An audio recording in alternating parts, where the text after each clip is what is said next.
Halo, Assalamualaikum warahmatullahi wabarakatuh. Waalaikumsalam warahmatullahi wabarakatuh. Selamat siang, Mbak Yuni. Selamat siang. Matur numbun nuwun, udah telepon bolak-balik tapi belum diangkat. Saiki bisa Ya, nelpon nggak balik. apa-apa. Tahu sibuk, Mbak Yuni. Enggak sibuk sih, pura-pura sibuk lah. Dulu aku telepon sampean sebentar langsung ada telepon masuk lagi. Oke. Terima kasih karena sampean tahu kan kalau telepon ke saya secara langsung dan tidak Saya langsung. ingin bercerita aja tentang pengalaman saya kerja di Taiwan. Oke, tapi saya tetap akan disclaimer dulu. Berhati-hati Iya. menyebut nama siapapun termasuk namamu sendiri karena saya tidak ingin Iya. setelah viral kalian minta take down karena ini secara langsung dan tidak langsung kita masukin di YouTube sama di Facebook. Oke. Cerita apa tentang Taiwan? Saya waktu itu pernah kerja di Arab Saudi 2 tahun. Mm-hmm. Setelah saya pulang dari Arab Saudi, saya dibeliin kebun sama suami saya. Mm-hmm. Terus? Itu keluarga saya itu masih saya tentang saudara ibu saya masih baik-baik saja. Tapi setelah saya kerja di Taiwan, berubah semuanya. Oke. Nah, setelah berubah semuanya itu takutnya uang saya itu diminta sama mertua saya. Padahal mertua saya ini tidak pernah saya aja gitu. Oke. Tapi prinsipnya saudara saya ini tidak tahu menau, yang penting ibu jangan dikasihkan ke suami semua. Oke. Nah, setelah saya kerja di Taiwan ini, saya 3 tahun saya kerja di Taiwan. Mm-hmm. Nah, setelah itu rumah kebun itu menjadi rumah. Saya udah seneng rumah itu menjadi kebun itu semakin jadi rumah, walaupun jelek-jelek pun rumah sendiri. Betul, betul. Nah, suami saya ini tidak pernah meminta saya untuk kirim terlalu banyak. Uang dikumpulin dulu, baru setelah itu beli ini, beli itu, beli ini. Perlahan-lahan kitalah membangun. Nah, setelah itu membangunlah rumah tangga yang baik-baik. Yang itu, istilahnya itu saya itu punya suami walaupun lebih tuaan saya itu, tetapi saya ini sangat beruntung punya suami kayak dia. Oke. Kenapa? Nah, beruntungnya ini dianya bekerja keras, dianya itu uang jajan anaknya itu ditanggung sama dia semua. Oh, oke. Nah, uang saya ini harus kumpul, uang ini harus kumpul jadi sesuatu. Nah, setelah itu karena mertua saya ini udah baik sama saya, udah ngurmatin saya sejak saya nikah sama anaknya. Oke.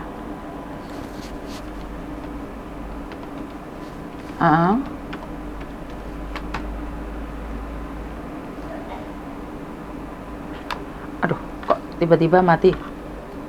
Ada apa denganmu?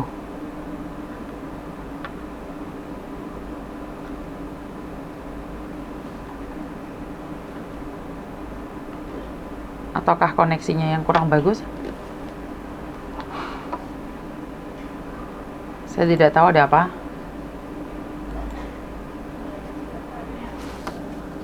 Saya kurang tahu ada apa ya Mbak ya. Tiba-tiba mati. Koneksinya yang tidak bagus atau seperti apa?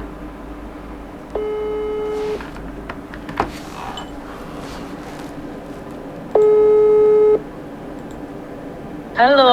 Halo? Sorry Mbak. Halo. Halo? Kok mati Mbak? Halo. Enggak, sinyalnya ini sedang jelek soalnya udah musim dingin soalnya. Oh, oke. Banyak angin. Gimana? Nah, setelah itu katanya saudara ibu saya seperti ini. Kamu uangnya dikirimkan ke siapa? Iya, suami lah. Suami itu ngasih ibumu apa enggak? Kan suami tahu ibu bapak udah tua semuanya. Mertua tinggal satu, bapak mertua udah nggak ada. Siapa yang mau membantu dia? Siapa yang ngasuh anak saya bukan mertua saya? Siapa lagi? Ibu saya udah sakit-sakitan, udah nggak bisa ngomong. Nah setelah itu katanya bilang gini, kamu aja kirimkan semuanya ke suami. Saya ini tidak pernah mengirimkan semuanya ke suami. Saya di sini juga punya uang tabungan. Suatu saat saya bisa digunakan untuk pulang saya ke Indonesia. Saya tidak mau pulang ke Indonesia itu saya nggak membawa uang. Nah, seperti itulah. Karena apa? Majikan yang baik, majikan yang gimana yang galak, semuanya itu saya pernah alami. Jadi itu saya ini yang ini saya ini benar-benar walaupun si nenek cerewetnya minta ampun, saya mintanya sama aku, menuduh saya mencuri, apalah. Tapi itu alhamdulillahnya itu dari doa saya, dari doa keluarga saya itu majikan itu percaya sama saya. Bahwa saya itu tidak mencuri. Padahal si nenek saya ini masih sehat, masih bisa jalan, masih bisa olahraga, masih bisa apa. Karena apa? Karena dianya itu udah pikun, dianya. Kadang-kadang itu nggak tahu arah, jalan ke rumah sakit, pulangnya gimana. Jadinya ngambil pembantu. Oke. Nah, seperti itu. Nah, karena saya udah dilecehkan sama keluarga ibu saya doakan semoga dapat hidayah dari Allah Subhanahu wa Ta'ala. Amin. Nah, setelah inilah keluarga dari ibu saya ini dapat hidayah. Hidayahnya saya ini tidak menjelekan siapa-siapa. Biarlah dia itu merasakan gimana rasanya dihina, berapakah dianya ucapannya gimana. Itu harus dipertanggungjawabkan, benar gak Mbak Yuni? Betul, setiap yang kita tanam kita akan menuainya. Iya, karena apa? Suami saya ini tidak bersalah gitu loh. Kenapa rasanya ini orang nggak punya ini dihina? Saya pun juga orang nggak punya. Saya ini cuma lulusan SMP. Saya ini nggak pernah membandingkan siapapun. Saya punya teman ya teman, sekedar teman. Tapi kalau masalah hutang saya tidak pernah. Saya tidak mau. Saya punya ikut arisan lah, apalah saya nggak mau. Pokoknya saya ini harus berhasil, saya harus nunjukin.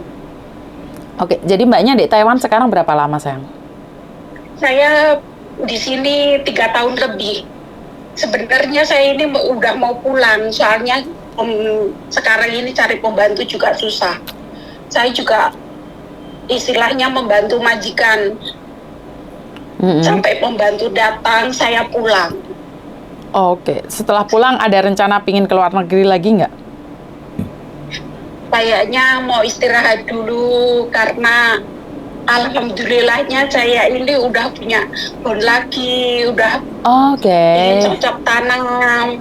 Karena saya ini kerja 2 tahun itu kan masa potongan kerja di Taiwan. Terus sampai 2 tahun itu saya beliin kebun. Suami saya itu dapat kebun dari rumah dari dekat sama ibu saya. Saya seneng. Suatu saat itu anak saya itu mau tempatin yang mana, apa rumah saya, apakah dari kebun tersebut, terserah anak saya entar nantinya. Mbaknya asli mana? Saya orang Jawa Tengah. Oke, jadi sebentar ya, saya jelaskan dulu. Oke, jadi mbaknya ini saat ini sedang bekerja di Taiwan dan dia punya keluarga di Indonesia, di mana keluarganya yang selalu salah paham tentang suaminya.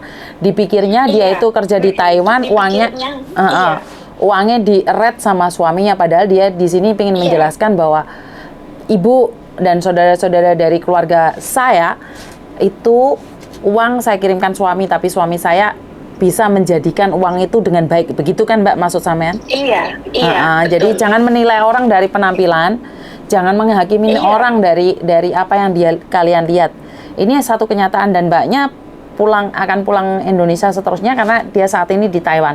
Pertanyaan saya, di Taiwan kerjanya lebih mudah atau lebih mudah di Abu Dhabi, Mbak, menurut sampean? Saya bukan kerja di Abu Dhabi, saya kerja di Saudi. Oh ya, di Saudi, sorry. Di Saudi lebih enak atau di Taiwan lebih enak?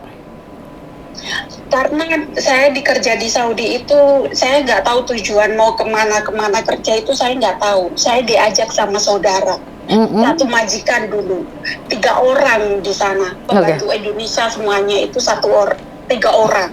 Oke. Tapi karena di calling visa itu kayaknya yang saudaranya yang calling visa saya ini kayaknya nggak seneng kalau saya ini sukses. Karena gaji di Arab Saudi itu dulu waktu tahun 2011 itu masih 2 juta. Gaji itu masih 2 juta. Alhamdulillahnya itu sampai 2 tahun saya kerja di sana itu menghasilkan saya ini uang buat beli kebun. Oh, oke. Iya, waktu itu kebun itu kan masih murah. Tapi kalau suami nggak memandai memanfaatkan uang tersebut, uang itu akan habis. Gitu. Betul. Suami saya itu nggak mau, karena saya ini kerja banting tulang, siang buat malam buat pagi, kerja begitu berat, gitu loh. Nggak semudah di telapak kaki tangan kita itu bekerja di negeri orang itu enak, bisa Facebookan, bisa TikTokan, bisa apapun, enggak. Walaupun saya bekerja di Taiwan seperti ini, udah ada video callan, udah ada TikTokan, tapi ini cuma buat hiburan saja, biar nggak jenuh, biar nggak apa. Betul. Pertanyaan saya, lebih enakan di Arab Saudi atau di Taiwan?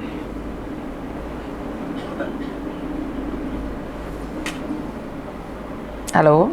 Saya itu tidak membandingkan gaji berapa besar, berapa banyak. Oh, sebentar, HP-nya keputus tadi. Lebih enakan Taiwan atau Abu Dhabi atau Arab Saudi?